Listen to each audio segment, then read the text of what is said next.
Welcome to Anything is Poddable, the Boston Celtics podcast here on the Athletic Podcast Network. I am your host, Sam Jam Packard, professional sports fan, and I am joined, as always, by the kid, the god, the legend himself, Celtics beat reporter from The Athletic, Jay King, and we are coming to you live after Game 2 of the Celtics' first-round series against the Brooklyn Nets, and they got absolutely worked, smoked, destroyed, losing 130 to 108. Jason Tatum leaves the game after getting poked in the eye, really doesn't play much in the second half.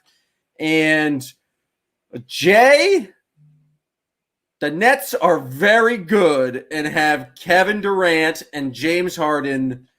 I don't even know where to start with this one. It's just like a complete ass kicking from start to finish. Wasn't the greatest performance the Celtics have ever had. But no. Also we look like two douchebags right now. We've got you with your stupid little tank top shirt. Make my eyes pop. We got me with my dumbass headband. And the higher-ups wanted us to go live on the YouTubes, and this is what they get, our ugly faces. And you know what? The people seem to enjoy it as well. Yeah, but the Celtics game was not very enjoyable, not for them at least. They caught the brunt of the Nets' talent level, and I thought in Game 1 they did a good job of taking the Nets out of a little rhythm, at least for parts of the game. In Game 2, the Nets were in rhythm from the start. Joe Harris got going in transition. Once he gets going, it opens up everything for everybody else, and the Celtics just really did not they did nothing to force the Nets out of a rhythm the entire game. And don't get me wrong, this is going to be basically an impossible series for the Celtics to win. But they need to control the controllables a lot better. I thought they're Brad Stevens preached ball movement and player movement and cutting, and then they had 1 assist in the first quarter while the Nets had 12. So it was just from the start, just an ass whipping. Yeah, and I think Gary Washburn asked every player this after the game, even Brad Stevens, just what do you do? You send the second you send a little bit of extra attention towards Durant or Harden, they put the ball in rotation, and all of a sudden Joe Harris has wide open corner threes. They did a pretty good job of switching and getting forcing kind of ISO ball in Game 1, but now it's just that didn't really seem like they had an answer whatsoever. And it also feels like the Nets are a cheat code. The Nets have 12 assists in the first quarter.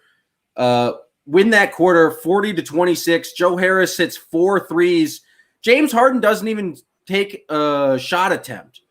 And then they just and Kevin Durant and Kyrie Irving play the entire first quarter. Then the Nets start the second quarter with basically James Harden playing ISO basketball. That was the best offense in the league last year, is James Harden playing ISO basketball. There's just no place where the Celtics could even gain ground and keep up scoring-wise. And it's just, I don't know what the answer is. Tatum didn't have it really from the start, and Evan Fournier shot better from the field. Kemba Walker got to the line and actually had a decent shooting performance, 5 of 11 from the field. Marcus Smart knocked down some threes late, but it feels like they need Tatum to get at least 35 or 40, and he only scored 9 tonight. He did leave early, but he was never on pace to do that. They just don't know what the answer is for them. Because there's no way they're going to stop the Nets, but they certainly aren't keeping up with them on the offensive end either. Yeah, I didn't think the Celtics would have this much trouble scoring in this series. But the Nets have been very physical with their switching. They've taken the Celtics completely out of what they want to do. Tatum played 22 minutes, only had 3 3-point attempts. Kemba Walker played 30 minutes, only had 3 3-point attempts. So they're really taking the Celtics out of what they do best and haven't given either of those two guys any good looks. They're really sending help off those two guys. It's obvious that the Celtics need additional scoring in that first unit. And everywhere, they've tried to go to Jabari Parker for that reason. And so they just don't have many good answers right now. To make this even a competitive series, like they're going to have to clean up all of the mistakes, especially defensively. I just thought they let the Nets get free. They let the Nets get separation. And those guys are all such good shooters, such good scorers that if you give them easy opportunities, and they make the right play too. And that's the other part of it. Like, it seemed like every time the Celtics left a guy open, the Nets punished them with an extra pass. And so they're playing the right way, and they're really, really destroying the Celtics for every mistake. It was yikes. Big time yikes. It's hard to analyze that game because it's just like the Nets are a lot better than the Celtics. The Nets are so much They're better. a whole lot better than the Celtics. That one play where Durant was coming down in transition, pitched it back to Kyrie, who drew a defender, and then skipped it over back to Durant, who drew a defender, and then he just casually threw it to Joe Harris, who was wide open in the corner. It's like, what are you supposed to do?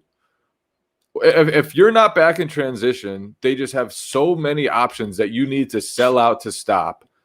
And it was just, I mean, there were some plays like that, and there will be some plays like that, but it's all the other plays the Celtics have to do a better job of defending. And like they just got lost on bodies. And then I thought once things went sideways defensively, like their offensive execution, they just started kind of going into hero mode and going away from what they wanted to do. Not that their offense was particularly crisp before that or in game one, but they definitely forced some stuff after that and just kind of. But it's hard to play the Nets, man, because there is that pressure of like, if you don't score 50% of possessions, like you're in trouble. And I like the Celtics, they played pretty good offense for the first 6 or so minutes, first 8 minutes, and they were down 6 points, and then they stopped scoring for a little while, and it was 16. It's like it's just happened so fast.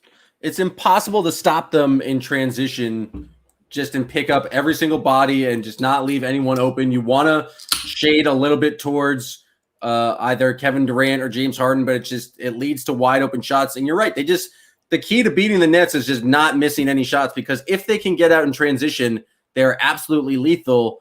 And it's even when the Celtics, I felt like, played solid defense, there's still times where it's like Kevin Durant got the ball and was able to he's knocked down contested threes, or I have in my notes somewhere, oh yeah, James Harden's step back is still a thing. Like there's just like so many things the Nets can turn to that even if the Celtics play well, if they don't consistently score and put up 35 points a quarter, there's just no way they're going to be able to keep up. Like Kyrie Irving, the Nets didn't need Kyrie Irving tonight. He was a superfluous player. He did not really contribute that much, and I'm not really trying to take away anything from him. He played a pretty decent game, but they didn't need him at all. He had 15 points, I guess 6 assists. Just when you have Kevin Durant and James Harden and you can just shuffle these guys back and forth, there's no answer. And has it ruined basketball? Maybe. Does the regular season matter anymore? No, not at all, because you just have this much talent. Like, it's crazy to me, and I think a part of it's because those big three have only played 8 games together, but the Nets are clearly the odds-on favorite to win the East, right? Like they just have so much talent that can play so many minutes. Their top 3 guys can play over 38 minutes a game, and they're just going to have a dominant offensive lineup no matter what. I just don't see how you slow these guys down. I want to see them in a real series, because the Celtics, they were never great to begin with. Then they lost Jaylen Brown. Robert Williams is banged up. Jason Tatum got poked in the eye. He couldn't see right. Fournier barely played with the Celtics at all before the playoffs started. He was decent tonight. He had 4 or 5 from 3. But I'm saying the Celtics just they're not great. So I want to see the Nets against a team like Milwaukee that will challenge them physically, and that has Giannis to just take on the switches and brutalize them when they have the wrong matchup on him. And I don't think the Celtics have done a good job of beating the switches and getting good offense against the switches.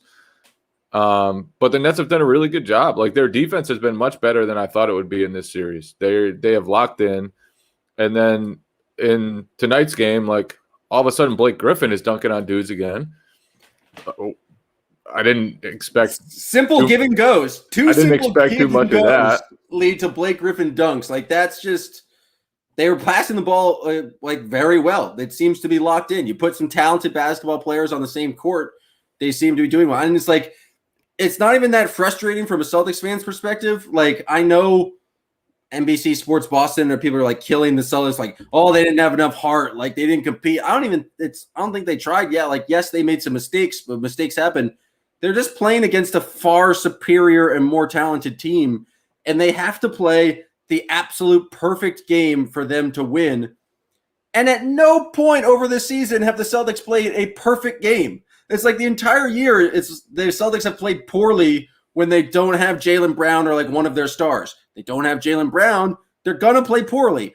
Like, they have played poorly in games in which Tristan Thompson plays big minutes. They have to play Tristan Thompson big minutes. Like, I don't know what the expectation is at this point, but they're going to lose. Like, you're going to get what you want. The Nets are going to play the Bucks next week. I just don't see the Celtics having a chance unless the Nets completely like take their foots off the gas. And even then, like, the Celtics still probably will lose. Just like the Nets played their like a bad game for them in game one and still came away with the victory. Like, scored 104 points. They had that by 3 quarters in this game. And so, like, I think you can maybe hope for a game where Celtics, like, everything clicks for them on offense, but you're still going up against a Nets team where I'd be shocked if they scored less than 110 points the rest of the series. Yeah, I mean, they're going to score a lot of points. They are an offensive juggernaut. Like you said, the Harden step back threes, it's like there used to be an entire offense built on those and built around his isolation skills. That's their plan B. That is their plan B. He has barely needed to go into his bag. Like, and then Durant just goes and kind of gets a bucket whenever he wants. Durant was playing phenomenal defense in terms of like rim protection. 4 blocks. He's 7 feet tall. He's Kevin Durant. Like, I don't know what we're doing here. And like, Jason Tatum clearly did not have it to start the game. I thought he was a little, but this is what kind of Jason Tatum does a lot, where he starts games and is a kind of a little bit more passive, takes some more outside shots. I think he made more of an effort in the second quarter to try and get to the rim. There's a lot of calls that didn't go his way. Surprise, surprise. But once he gets his eye poked out and it seems like he has a scratched cornea or something, like, what are we doing here? We got 12 minutes of Grant Williams. He knocked down some a three, but like, without Tatum, I just don't know what the answer is, because they have no chance. S. Foster 18 SF says the Celtics will take the next game. He has predicted if it happens. Listener S. Foster 18 SF was the one who predicted it. Referee Scott Foster, and does he know that because he's refereeing Game 3 and is going to call everything in the foul out Kevin Durant because Adam Silver has dictated that he gives the Celtics the game? No, that should be at least be a fun atmosphere. Kyrie Irving is going back to Boston, and I don't think the fans care that the Celtics are down 2-0 in an impossible situation. Oh, it's going to make it worse. Like, they are going to give Kyrie the entire season out on Kyrie Irving. Yeah, it's going to be harsh, but the Nets, like, they could respond to that and just win by 60. Kyrie could respond by individually dropping 60 if Kyrie's in his focused mode. Oh no, Kyrie is going to make his point by playing basketball the right way. Just playing the most efficient, like, triple-double, just making the right play every single time. Yeah, I could see that happening. I just, like, I don't know what the best, like, trying to go optimism, big brain, sports positivity. The one thing I can take away from this Celtics game and be like, feel good about it moving forward. There's something you feel good about? Alley-oops to Robert Williams will always be cool and still seem like an effective form of offense. scored 8 points tonight. Seems like something they can turn to. It's just like that. Like, I'm grasping for straws here. Like, but that he's a solid player. It felt like in the second quarter he was just trying to jump his way back into the game and like jump the Celtics back in the game, just leaping out of the gym. But I'm grasping at straws here because that's the only real positive I can take from this game. Yeah, the Nets shot 52.3% from the field, 44.7% from three, and 95.5% from the free throw line. They are just a ridiculous shooting roster. 31 assists. 31 assists. It's wild. I'm surprised the Celtics had 23. Only one in the first quarter, only 7 in the first half. Garbage time got them to 23, let's be honest. There was a lot of garbage time in this one. They just don't have any answers. There is no answer for Brad Stevens. There is no answer for this Celtics team. And like they kind of know it. Like in the post-game press conferences, Brad seemed kind of pissed off that he had to answer questions and like I guess explained it all. But like Marcus Smart seems like was asked what they need to do. He's just like, we'll go home, shower, see our families, eat breakfast, watch film, and take it from there. And it's just like I don't think they're gonna give up. I think they have like a lot of respect for the game, and like I don't like all the bullshit about them not trying. They're trying hard. I just think it's very tough to get up for multiple games when you know you're going to get your ass kicked. Like that is just very difficult. No, that's loser talk right there. You have a lot of loser talk. Like it doesn't matter if my you're team is losing. It doesn't matter if you're getting your ass kicked. You've got to compete. They have been competing. It's not like they're giving up. It felt like they certainly took the pedal off the metal for a while there. They weren't going full bore. And to me, it's the lack of execution. Like they just get out of their execution when things go wrong sometimes. And obviously the Nets are going to hit you with a lot of haymakers and you got to just keep responding over and over. But Brad Stevens said like he was disappointed that the Celtics defense just wasn't sharp. And that's been the story of the entire season. Like the Celtics have always had great defenses under Stevens. But this year, for whatever reason, they never reached that. And I think it has something to do with the personnel. I think it has something to do with the youth. They play a lot of players who weren't on the Celtics team last year. Like I went back and looked at the box score of game one. Kemba Walker, Jason Tatum, and Marcus Smart were the only 3 players to play in that game before garbage time who were in the playoff rotation last season. And so there's been a lot of overhaul. There are a lot, they're playing rookies and Peyton Pritchard and Aaron Nesmith. They're playing Fournier, who's been on the team for like 3 weeks. They're playing Tristan Thompson, who's still in his first year with them and hasn't been great a lot of the time. Even Robert Williams, like he's been very good, but 1, he's hurt, and 2, he's never really played extended playoff minutes before. So, like, there are reasons that the Celtics defense has not been sharp this season, but it's been over and over again this whole year that they've never reached a level where they're sharp defensively consistently. And that's very rare for a Brad Stevens team. And I think he said it, that's what's frustrated him most about this season is that, in the past when guys have missed games, when players have been out, when stars have been sidelined, they've always found a way to maintain a strong defense. And this year just couldn't do it. And the Nets will kill you if you're not sharp. They might kill you anyway. They might kill you anyway, but it's almost like trading. Love that comment. The kid Jay King looks like an MLB pitcher after throwing a complete game. Love it. I mean, you do look strong. I don't think I've seen you in anything other than this gray headband for the past 4 months. So do you wash it? Yeah, I do wash it. Okay, that's good. I put soap on it. I've got to brag about my high school baseball career at this point. Let's hear about your high school baseball career. I pitched 1 inning. Ooh. In my life. The coach hated me because I skipped all the practices for AAU practices or games. I only pitched 1 inning, struck out 4 guys. Oh, the old drop third strike. Struck out 4 guys. I was a wild pitcher, and it was only freshman baseball. Do you have gas? You have that gas Masterson? I threw hard. I didn't know where the fuck it was going, but I threw hard. So my senior year of baseball, I didn't strike out the entire season. Didn't have a great average. They had no strength, but I could make contact. And then in my final at bat in the season end tournament, you Cade? I strike out on a bullshit curveball, and it's just miserable. It was so disappointing. One of the worst moments in my baseball career. That's tough. It was extremely tough.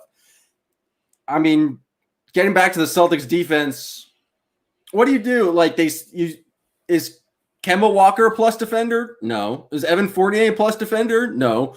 I would not count Tristan Thompson as a plus defender at this point. You try to switch onto all of these nets, and then you automatically have a mismatch where it's Kevin Durant against either Kemba Walker or Evan Fournier. When that situation happens, you have someone naturally kind of drift to help, and then James Hart. Then you're in rotation, and the Nets have immediately an open 3. I don't know what the solution is defensively, given their personnel, where they can kind of slow the teams down, unless you're just very committed to playing all of these guys one-on-one after switching, which it felt like Kemba Walker was on Kevin Durant a lot tonight. That's not great for the Celtics. And it also hurts, not to gang up on Tristan Thompson, but Daniel Tice was the kind of... You're not the biggest Tristan Thompson guy. No, and the numbers are not the biggest Tristan Thompson guy, but it goes back to trading Daniel Tice. I know they probably thought they weren't going to re-sign him over luxury tax, that whole discussion, but he was the thing that made the Celtics defense great last year is their ability to move 5 guys on a string, to move extremely quickly, double and make rotations quickly. And Daniel Tice was the key of that back line of defense, that 5 who could do all of that. I don't see Tristan Thompson doing that. Rob Williams does a lot more flying around, but there is no cohesion in terms of 5 guys moving on a string. And I just don't think Tristan Thompson is necessarily the right personnel guy to kind of implement that defense. That defense, you need to be very well connected and always making the right decisions and have trust in each other. And I just don't see that with the Celtics' current personnel. Yeah. I mean, I have no argument, no disagreement with that. Did you see what Kyrie said? I did. He was asked about coming back for Game 3. He said he's already been an opponent in Boston, but then he also said he didn't want any belligerence, any racism, any subtle racism, which is a fair request on his part. I mean, I think we're talking about the Celtics crowd is going to be ugly. It's probably I'm not surprised that Kyrie Irving said that. It's shitty that he has to say that, and that it wouldn't be surprising at all to me if there were racist things yelled at Kyrie Irving, especially after he called it out. And so I'm not surprised to necessarily hear that. We've heard that for a long time about black athletes playing in Boston. It's unfortunate and it sucks. And if you hear someone say racist things at the Garden, should call them out and have them kicked out. But I don't know. Are you surprised by Kyrie's comments? I have been at the Garden many times. Well, first of all, he hasn't been to Boston since he left. So he played the game where he lit the sage, but there's no fans there. There were no fans there. So unless people were shouting racist shit to him when he was still on the Celtics and he was still playing for their team, or it happened before he even went to Boston while he was with Cleveland, I'm just not sure when it happened. And I'm not saying it didn't happen. But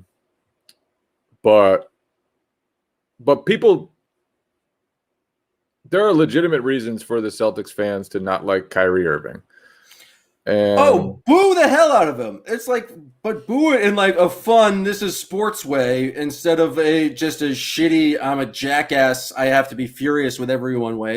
Yeah, don't be racist. Don't be racist. Don't ever be racist. Don't be racist to Kyrie.